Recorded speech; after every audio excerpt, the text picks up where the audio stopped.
El periodo de la historia europea, mejor conocido como el Renacimiento, fue un periodo de gran cambio social y cultural en Europa.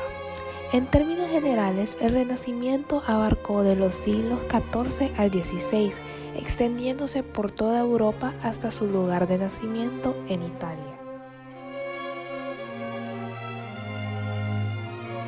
En el siglo XVI suceden una serie de eventos que permiten generar un cambio en la sociedad de Occidente. Este proceso o paso de la Edad Media a la Edad Moderna es llamado Renacimiento, pues después de la hegemonía de la religión se retoma la cultura greco-latina y con ella el interés por la ciencia y el propio ser humano. Entre estos eventos tenemos la consolidación de la invención de la imprenta moderna realizada por Johannes Gutenberg, el descubrimiento y posterior invasión de América, y también se consolida la reforma protestante que debilita a la Iglesia católica. El evento tiene las siguientes características. Como dijimos, se produce un avance científico y tecnológico.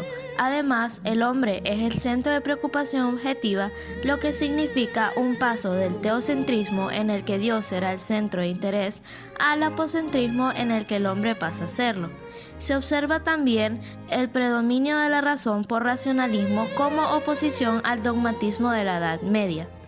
El Renacimiento también tuvo como base filosófica al humanismo y, como dijimos, en esta época resurge el clasicismo greco-latino, es decir, se rescata el griego y el latín y se retoma el pensamiento de los clásicos griegos. En su expresión literaria se puede ver una predilección por la naturaleza. Además, en la expresión de temas amorosos con una amada idealizada. También prima el goce de la vida terrenal sobre la vida del sufrimiento con fines celestiales. En la época del Renacimiento, la mayoría de las mujeres se dedicaban a la familia. Las mujeres con familias adineradas se embarazaban desde la adolescencia para garantizar la transmisión efectiva de sus riquezas. La mujer de clase baja se dedicaba a la par con su marido a las actividades de agricultura y ganadería. Ellas no tenían muchos hijos porque no tenían quien los cuidara. Por otro lado, el hombre era el responsable de todos los asuntos legales, administraba las finanzas, ya que la esposa no tenía participación en la riqueza del marido, y tomaba las decisiones cruciales que se determinaban en la vida de sus hijos. La autoridad del padre sobre la familia era absoluta, hasta que moría o emancipaba oficialmente a los hijos. Los hombres de clase baja se dedicaban a trabajar la tierra y del cuidado de los animales. Morían a corta edad por el excesivo trabajo. En esta época, el matrimonio era algo planificado. Su objetivo principal era crear lazos entre familias adineradas. A las mujeres se les consideraba aptas para el casamiento a partir de los 12 años, pero por lo general las mujeres se casaban después de los 19. En la época del Renacimiento, los integrantes de la familia eran numerosos. ¿Por qué? Porque los sirvientes eran considerados parte de la familia, en las familias adineradas, claro. Y los hijos varones eran los que se encargaban de los negocios. En aquella época, la población seguía siendo analfabeta en su mayoría. Por esa razón, todos los anuncios, las noticias y los días de feria eran anunciados por los heraldos. Estas personas se subían a una pequeña plataforma de madera y dictaminaban todos los anuncios que tuviesen que dar por parte de la iglesia, el gobierno o mercaderes. A los heraldos se les colocaba en plazas concurridas, en las salidas y entradas de los mercados y entre otros lugares. En esta época coexistieron tres grandes clases sociales: la clase alta, la media y la baja. Estas clases sociales para aquel periodo eran totalmente innovadoras, aunque seguían un poco la misma estructura del medievo, con la diferencia de que el individuo ahora sí podía aspirar a ser parte de otro círculo social. Un ejemplo claro de una persona de las nuevas clases sociales son los sastres, porque eran comerciantes, pero muchas veces se les podía ver en reuniones importantes de la clase alta. Y ellos podían haber nacido dentro de la clase baja, pero pertenecer a la clase media. En esta época, la vestimenta toma un giro. En el Renacimiento sobresalen un poco los colores más vivos. Ya no son colores apagados como en el medievo. aunque sigue existiendo una clara división social hasta en la ropa. La vestimenta más ostentosa estaba exclusivamente reservada para la clase noble y los altos rangos eclesiásticos, además de que ellos eran los únicos que tenían el sustento económico como para pagar dichas prendas. En el Renacimiento, la filosofía todavía era un campo muy amplio que abarcaba los estudios que hoy se asignan a varias ciencias distintas, así como la teología. Teniéndose en cuenta, los tres campos de la filosofía que más atención y desarrollo recibieron fueron la filosofía política, el humanismo y la filosofía natural. En la filosofía política, las rivalidades entre los estados nacionales, sus crisis internas y el comienzo de la colonización europea de América renovaron el interés por problemas acerca de la naturaleza y moralidad del poder político, la unidad nacional, la seguridad interna, el poder del Estado y la justicia internacional. En este campo destacaron los trabajos de Nicolás Maquiavelo. El humanismo fue un movimiento que enfatizó el valor y la importancia de los seres humanos en el universo, en el contraste a la filosofía medieval que siempre puso a Dios y al cristianismo en el centro. Este movimiento fue en primer lugar un movimiento moral y literario protagonizado por figuras como Erasmo de Rotterdam. La filosofía de la naturaleza del Renacimiento quebró con la concepción medieval de la naturaleza en términos de fines y ordenamiento divino y comenzó a pensar en términos de fuerzas, causas físicas, mecanismos. Hubo además un retorno parcial a la autoridad de Platón por sobre Aristóteles.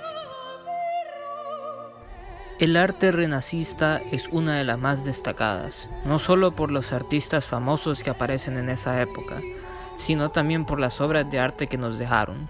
Por eso, es imposible que este sea uno de los tipos de arte más conocidos de hoy en día.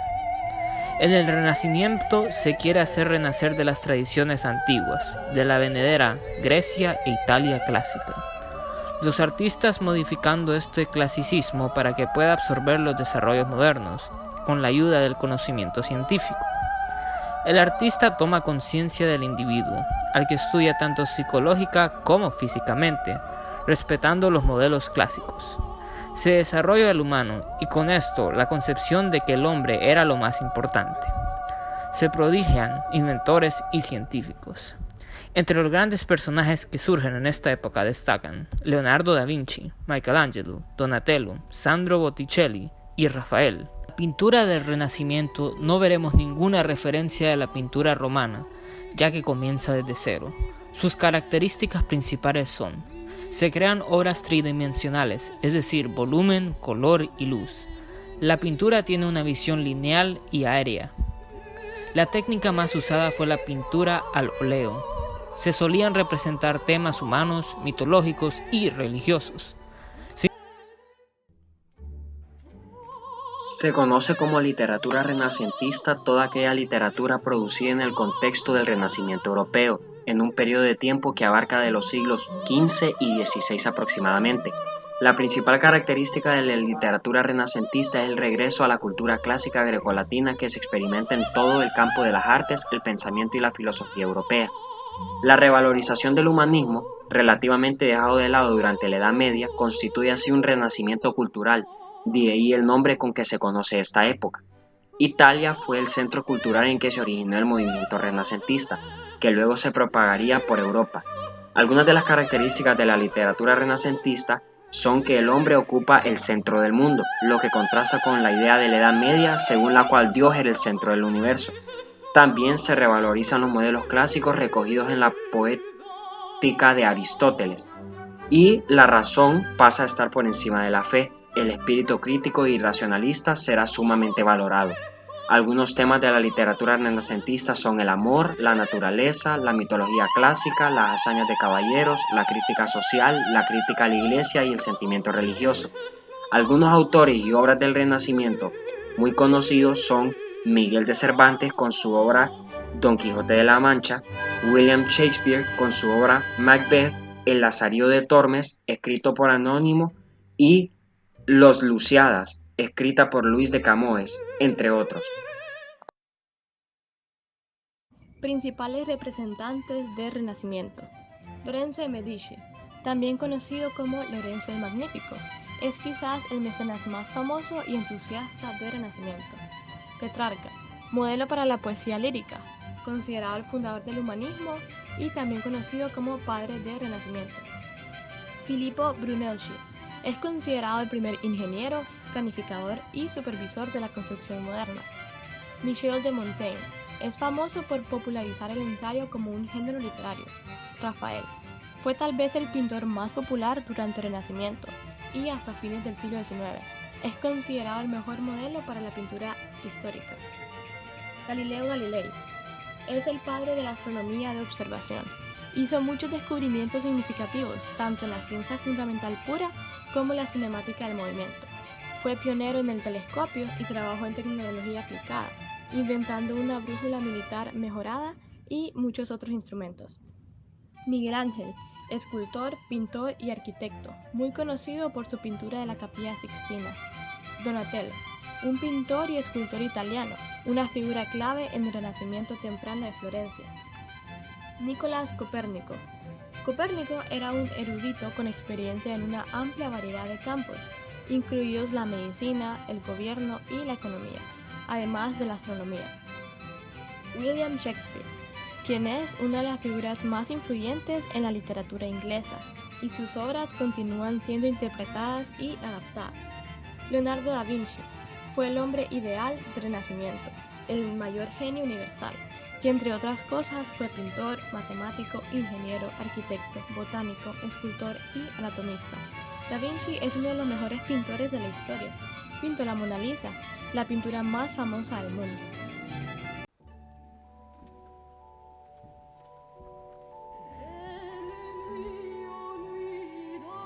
El Renacimiento fue también una época de grandes avances científicos, gracias a que muchos pensadores buscaban la explicación de los fenómenos naturales a partir de la razón y experimentación.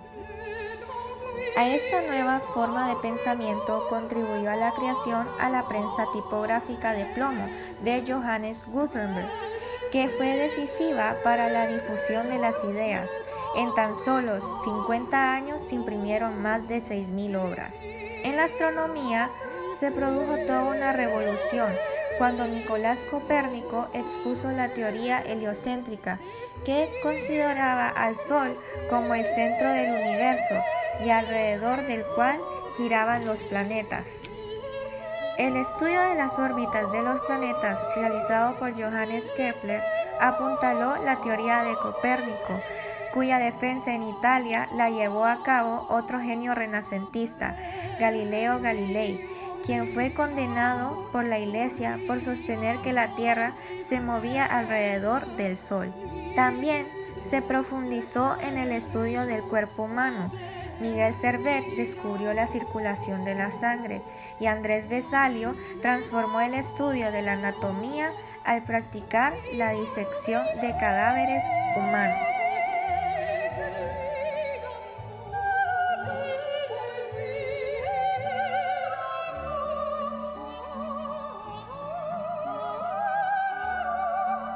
Andrés Vesalio fue un anatomista nacido en Bruselas que modernizó los conocimientos anatómicos sobre el cuerpo humano.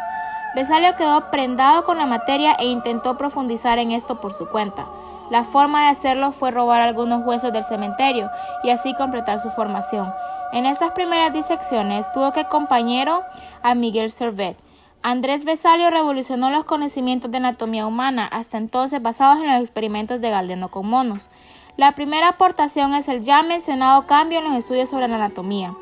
Gracias a sus trabajos, los libros de Galeno son sustituidos por otros mucho más cercanos a la realidad. Sus disecciones resultaron muy útiles para conocer el cuerpo humano. Igualmente, fue el primero en describir de manera precisa varias partes del cuerpo. Realizó la primera descripción correcta del esfenoides, probó que el esternón estaba formado por 3 partes y dibujó a la perfección el interior del hueso temporal. Celso nació en Suiza en el año de 1493. Siendo hijo de médico, se cree que aprendió desde pequeño algunas prácticas de la medicina popular y varias sobre la alquimia. La medicina se basaba en 4 importantes pilares: la astronomía, las ciencias naturales, la química y el amor. Por ello, sus investigaciones se enfocaron en el campo de la mineralogía y la alquimia. Otro aporte a la medicina moderna fue la introducción del término sinovial, de allí el líquido sinovial que lubrica las articulaciones. Además, fue un precursor de la homeopatía, pues aseguraba que lo parejo cura lo parejo. En esta teoría fundamentaba la fabricación de sus medicinas. También se le atribuye la paternidad de los medicamentos espagíricos, que se componen de tinturas vegetales obtenidas en fechas determinadas de acuerdo a las influencias astrológicas. Miguel Servet nació en Villanueva de Sigena el 29 de septiembre del año de 1511. Miguel Servet logró descubrir que la sangre llegaba al corazón proveniente de diferentes partes del cuerpo y que esta sangre además podía transportar dióxido de carbono, que el corazón impulsaba a la sangre hacia los pulmones en donde se producía un intercambio de gases y que luego volvía al corazón donde era bombeada al resto del cuerpo.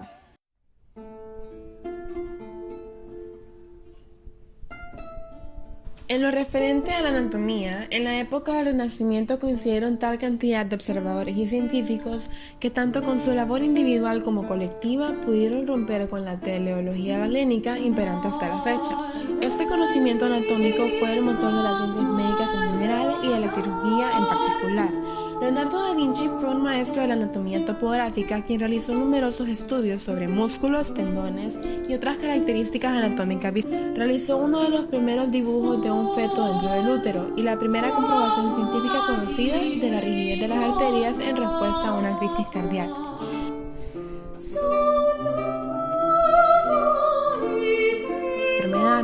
En 1543 publicó su obra maestra De Humani Corporis Fabrica. En los 7 libros o partes de que se compone la fábrica se consagran los 2 primeros a la exposición de los que pueden llamarse sistemas constructivos del organismo: huesos y cartílagos, ligamentos y músculos.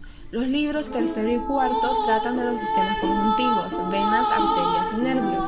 Y los 3 últimos se ocupan de la descripción morfológica de los órganos de la nutrición y generación y de los instrumentos del cerebro y sentidos.